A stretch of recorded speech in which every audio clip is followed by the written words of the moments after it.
একদিন মসজিদে বসেছিলেন, এমত অবস্থায় একজন আগন্তুক মসজিদে প্রবেশ করলেন, যার শরীরে ধবধবে সাদা পোশাক ছিল এবং যার চুলগুলো প্রচন্ড রকম কালো ছিল।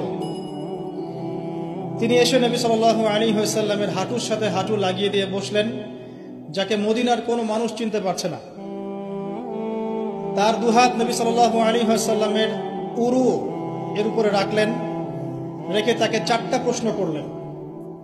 প্রথম প্রশ্ন হচ্ছে, ইয়া মুহাম্মদ সাল্লাল্লাহু আলাইহি ওয়াসাল্লাম, হে মুহাম্মদ সাল্লাল্লাহু আলাইহি ওয়াসাল্লাম, আখবিরনি আনিল ইসলাম, আমাকে ইসলাম সম্পর্কে বলুন। নবী সাল্লাল্লাহু আলাইহি ওয়াসাল্লাম ইসলামের সংজ্ঞা বললেন, ইসলাম হচ্ছে তুমি আল্লাহর সাথে কাউকে শরীক করবে না, শুধুমাত্র আল্লাহর ইবাদত করবে, 5 ওয়াক্ত সালাত কায়েম করবে, নিসাব পরিমাণ সম্পদ হলে যাকাত প্রদান করবে, রমাদান মাসে সওম রাখবে, সামর্থ্য হলে হজ করবে। ইসলাম। তিনি বললেন, সাদাকতা, আপনি সত্য বলেছেন। ওমর রাদিয়াল্লাহু আনহু বলছেন, ফাআজিবনা লাহু ইয়াসআলুহু ওয়া ইউসাদ্দিকুহু, আমরা তার এই স্টেটমেন্টটা শুনে অবাক হলাম যে সে নিজেই প্রশ্ন করছে আবার নিজেই সত্যায়ন করছে। তিনি আবারও প্রশ্ন করলেন, আখবিরনি আনিল ঈমান, হে মুহাম্মদ সাল্লাল্লাহু আলাইহি ওয়াসাল্লাম, আমাকে বলুন ঈমান কাকে বলে।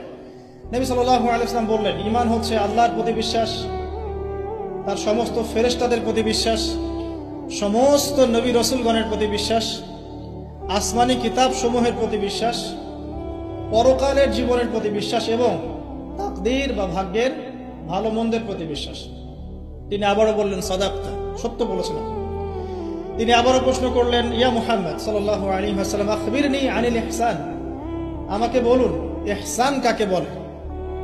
নবী সাল্লাল্লাহু আলাইহি ওয়াসাল্লাম বলছেন, আল ইহসান, ইহসান হচ্ছে আন তা'বুদাল্লাহা কাআন্নাকা তারা, ইহসান হচ্ছে তুমি এমন ভাবে আল্লাহর ইবাদত করবে যেন তুমি আল্লাহকে দেখতে পাচ্ছো। ওয়া ইল্লাম তাকুন তারাহু ফাইন্নাহু ইয়ারাক, যদি তুমি তাকে দেখতে না পারো জেনে রাখবে আল্লাহ তোমাকে দেখছেন। ইহসান মানে একনিষ্ঠতা, আল্লাহ কনসিয়াসনেস, যেটার সাথে তাকওয়া জড়িত আছে। আর তাকওয়াই হচ্ছে আল্লাহর কাছে সম্মানের একমাত্র মানদণ্ড। ইন্না আকরামাকুম ইনদাল্লাহি আতকাকুম। চতুর্থবার সেই ব্যক্তি আগন্তুক, উজ্জ্বল সাদা জামা, কোকড়ানো না, কালো চুল, কুচকুচে কালো চুল। তিনি আবারও জিজ্ঞাসা করছেন, ইয়া মুহাম্মদ আখবিরনি আনিস সাআহ, আমাকে কিয়ামত সম্পর্কে বলুন, কিয়ামত কবে হবে। কি বললেন? কিয়ামত কবে হবে। তাহলে কিয়ামত সম্পর্কে সচেতনতা এটা দ্বীনের একটা অংশ, যেহেতু এখানে দ্বীনের বেসিক প্রশ্নগুলো করা হচ্ছে। এখানে নবী সাল্লাল্লাহু আলাইহি ওয়াসাল্লাম বলছেন, মাল মাসউলু আনহা বিআ'লাম মিনাস সাইল, এই বিষয়ে প্রশ্নকারী এবং উত্তরদাতা উভয়ের জ্ঞানী সমান। প্রশ্নকারীর চেয়ে উত্তরদাতা বেশি জানে না, মানে এক্স্যাক্টলি কোন ডেটে, কোন সালে, কখন কিয়ামত হবে কেউ বলতে পারবে না। কেউ পারবে? এবারে প্রশ্নকারী থেমে যাচ্ছেন না, তিনি আবারও প্রশ্ন করছেন, ফাখবিরনি আন আমারাতিহা, তাহলে আমাকে কিয়ামতের কিছু সাইন্স এবং নিদর্শন বলুন। কিয়ামত কবে হবে এক্স্যাক্টলি আমরা বলতে পারছি না, কিন্তু আমাকে কিছু নিদর্শন বলে দিন। নবী মুহাম্মদ সাল্লাল্লাহু আলাইহি ওয়াসাল্লাম এবার 2টো নিদর্শন বলছেন, মাত্র 2টো।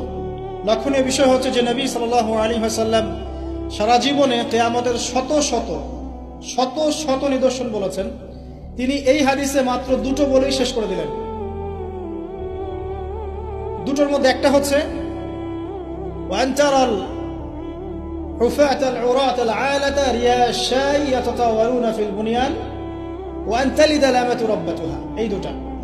এক, যখন তুমি দেখবে দাসী তার মনিবকে প্রসব করছে, দাসী তার মনিবকে জন্ম দিচ্ছে, কিয়ামতের জন্য অপেক্ষা করতে থাকো। এবং 2, যখন দেখবে রাখাল শ্রেণীর নগ্ন পায়ের, নগ্ন দেহের মানুষেরা উঁচু উঁচু অট্টালিকা নির্মাণের প্রতিযোগিতা করছে, ফান্তাযিরিস সাআ, তখন কিয়ামতের অপেক্ষা করতে থাকো।